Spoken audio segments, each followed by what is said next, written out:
Raymond's Run by Toni Cade Bambara.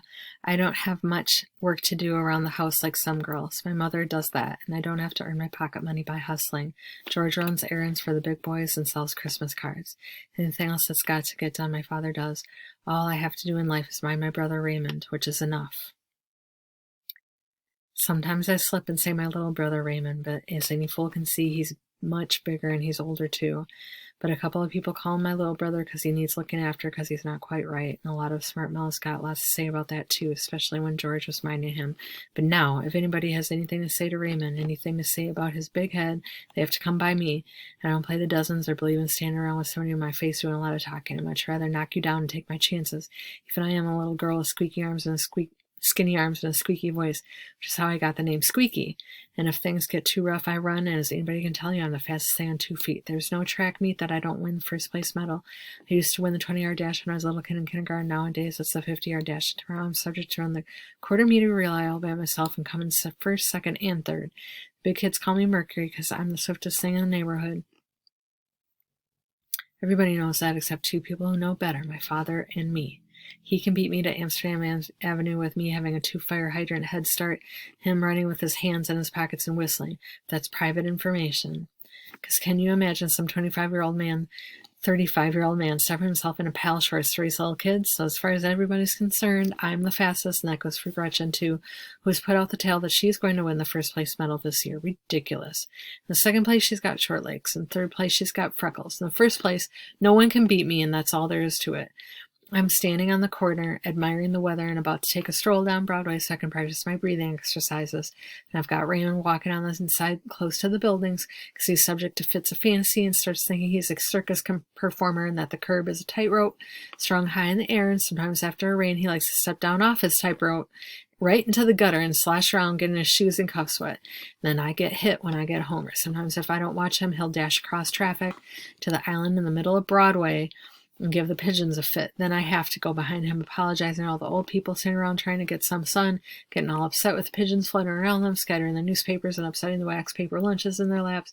So I keep Raymond on the inside of me, and he plays like he's driving a stagecoach, which is okay by me as long as he doesn't run me over or interrupt my breathing exercises. Should I have to do an account if I'm serious about my running, and I don't care who knows it. Now, some people like to act like things come easy to them. Won't be led on that they practice, not me. I'll high prance around 34th Street like a rodeo pony to keep my knees strong if it doesn't get my mother uptight, so she walks ahead like she's not with me. Don't know me is all by herself on a shopping trip, and I'm somebody else's crazy child. Now, you take Cynthia Proctor, for instance. She's just the opposite. If there's a test tomorrow, she'll say something like, "Oh, I guess I'll play handball this afternoon and watch television tonight," just to let you know she ain't thinking about the test. Or just last week when she won the spelling bee for the millionth time. "Good thing you've got received, Squeaky, because I would have got that wrong. I completely forgot about the spelling bee." And she'll clutch the lace in her blouse like it was a narrow escape. Oh, brother. But of course, when I pass her house on the early morning trots around the block, she's practicing the scales on the piano over and over and over. Then, in music class, she always lets herself get bumped around until she accidentally, on purpose, falls into the piano stool, so surprised to find herself sitting there that she decides, just for fun, to try out the old keys. And what you know, Chopin's waltzes just spring from her fingers, and she's the most surprised thing in the world. A regular prodigy. I could kill people like that. I stay up all night studying the words for the spelling bee, and you can see me any time of day practicing running. I never walk if I can trot, and shame on Raymond if he can't keep up. Of course he does, because if he hangs back, someone's liable to walk on him, up to him, get smart, or take his allowance from him, or ask where he got that big pumpkin head. Some people are so stupid sometimes. So I'm strolling down Broadway, breathing out and breathing in on counts of 7, which is my lucky number, and here comes Gretchen and her sidekicks. Mary Louise, who used to be a friend of mine when she first moved to Harlem from Baltimore, got beat up by everybody till I took up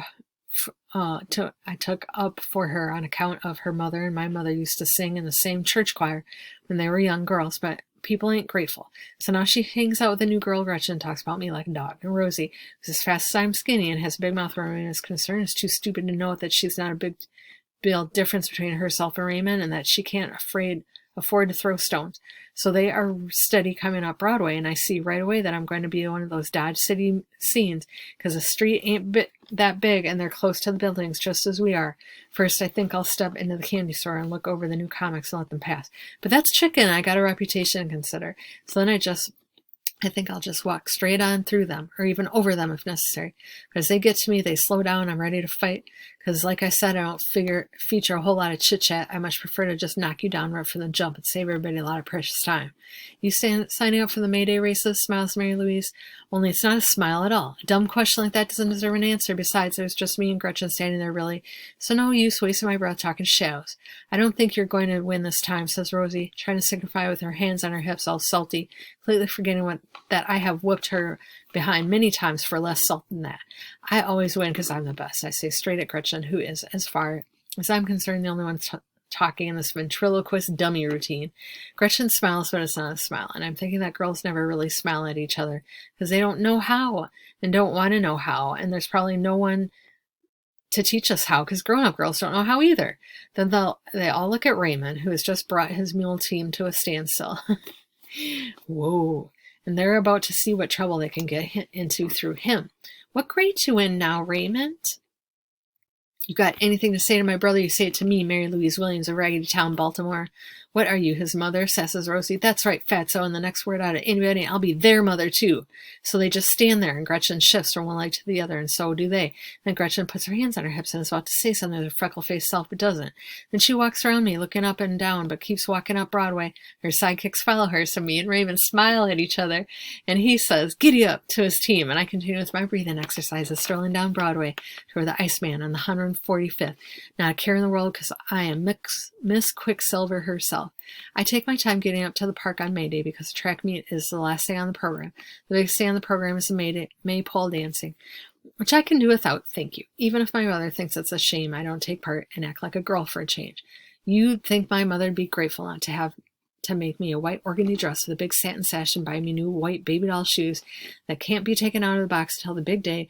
Think she'd be glad her daughter ain't out there prancing around Maypole, getting the new clothes all dirty and sweaty and trying to act like a fairy or a flower or whatever you're supposed to be when you should be trying to be yourself, whatever that is. Which is, as far as I'm concerned, a poor black girl who really can't afford to buy shoes and a new dress you only wear once a lifetime because it won't fit next year.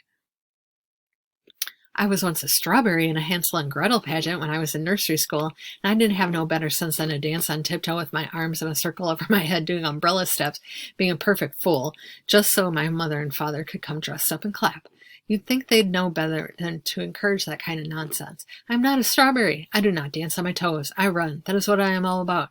So I always come late to the May Day program just in time to get my number pinned on and lay the grass till they announce a 50-yard dash. Put Raymond in the little swings, which is a tight squeeze this year and will be impossible next year. Then I look around for Mr. Peterson, who pins the numbers, and I really look for Gretchen. I'm really looking for Gretchen if you want to know the truth, but she's not around. The park is jam-packed. Parents in hats and corsagers and breast pocket handkerchiefs peeking out. Kids in white dresses and light blue suits. The park keys unfolding chairs and chasing rowdy kids from Lennox as if they had no right to be there. The big guys with their caps on backwards leaning against the fence, swirling the basketballs on the tips of their fingers, waiting for all these crazy people to clear out the park so they can play. Most of the kids in my class are carrying brass drums and glockenspiels and flutes. You'd think they'd put a few bongos in for something real like that. And then here comes Mr. Pearson, with his clipboard and his cards and pencils and whistles and safety pins and a million other things he's always dropping all over the place with his clumsy self. He sticks out in the crowd because he's on stilts. Just call him Jack of the Beanstalk to get him mad. But I'm the only one that can run him and get away, and I'm too grown for that silliness now. Well, Squeaky, he says, checking my name off the list, handing me number 7 and 2 pins. I'm thinking he's got no right to call me Squeaky if I can't call him Beanstalk. Hazel Elizabeth Deborah Parker, I correct him, and tell him to write it down on his board. Well, Hazel Elizabeth Deborah Parker. Going to give someone else a break this year? I squint at him real hard to see if he's seriously thinking I should lose the race on purpose just to give someone else a break. Only 6 girls running this year, he continues, shaking his head sadly. That's all my fault. All New York didn't turn out sneakers. That new girl should give you a run for your money. He looks around the park for Gretchen like a periscope in a submarine movie. Would it be a nice gesture if you were to, I give him such a look, he wouldn't finish putting the idea into words. Grown-ups got a lot of nerves sometimes. I pin number 7 to myself and stomp away. I'm so burnt, and I go straight for the track and stretch out on the grass while the band winds up with, "Oh, the monkey trapped his tail around the flagpole," which my teacher calls by some other name. The man on the loudspeaker is calling everyone over to the track, and I'm on my back looking at the sky, trying to pretend I'm in the country, but I'm not. I can't, because even grass in the city feels hard as sidewalk. There's just no pretending you are anywhere but in a concrete jungle, as my grandfather says. The 20-yard dash takes all 2 minutes because the little kids don't know better than to run off the track and run the wrong way or smack into the fence and fall down and cry. One little kid, though, he has got the good sense to run straight for the white ribbon ahead, so he wins. Second graders line up for the 30-yard dash, and I don't even bother to turn my head to watch because Rafael Perez always wins. He wins before he even begins by psyching out the other runners, telling them they're going to trip on their shoelaces and fall on their faces or lose their shorts or something, which he doesn't really have to do since he is very fast, almost as fast as I am. After that, it is a 40-yard dash, which I used to run when I was in the first grade. Raymond is hollering from the swings because he knows I'm about to do my thing because the man on the loudspeaker has just announced a 50-yard dash, although he might just as well be given a recipe for angel food cake because he can hardly make out what he's saying for the static. I get up and slip off my sweatpants, and then I can see Gretchen standing at the starting line, kicking her legs out like a pro. Then as I get into place, I see that old Raymond is on the line on the other side of the fence, bending down with his fingers on the ground just like he knew what he was doing. I was going to yell at him, but then I didn't. It burns up your energy to holler every time just before I take off in a race.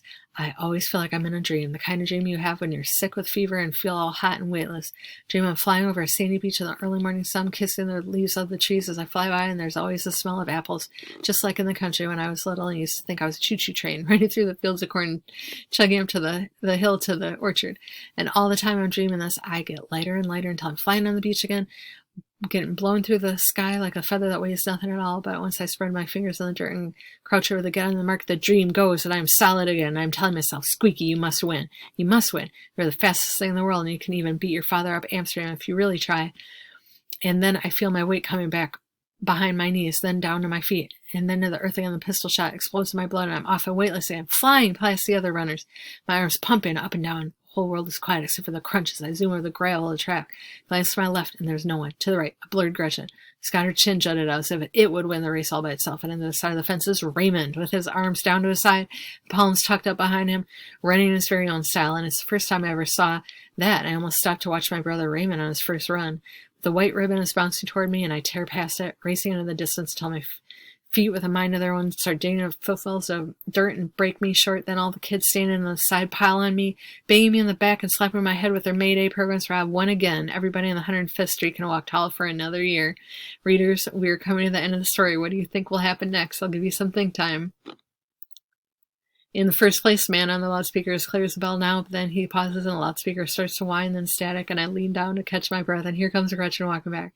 She's overshot the finish line too, huffing and puffing with her hands on her hips, taking a slow breathing and steady time like a real pro, and I sort of like her for the first time. In the first place, and 3 or 4 voices get all mixed up in the loudspeaker, and I dig my sticker into the grass and stare at Gretchen, who's staring back. We both wonder who did win. I can hear old Beanstalk arguing with the man on the loudspeaker, and a few others running their mouths about what stopwatches say. Then I hear Raymond yanking at the fence to call me, and I wave to shush him, but he keeps rattling the fence like a gorilla in a cage, like in the gorilla movies, but then a dancer or something. He starts climbing up nice and easy, but very fast. And it occurs to me, watching how smoothly he climbs hand over hand, and remembering how he looked running with his arms down to his side, with the wind pulling his mouth back and his teeth showing and all, it occurred to me that Raymond would make a very fine runner. Doesn't he always keep up with me on my trots? And he surely does know how to breathe and count to 7, because he's always doing that at the dinner table and just drives my brother George up the wall. I'm smiling to beat the band because I've won this race.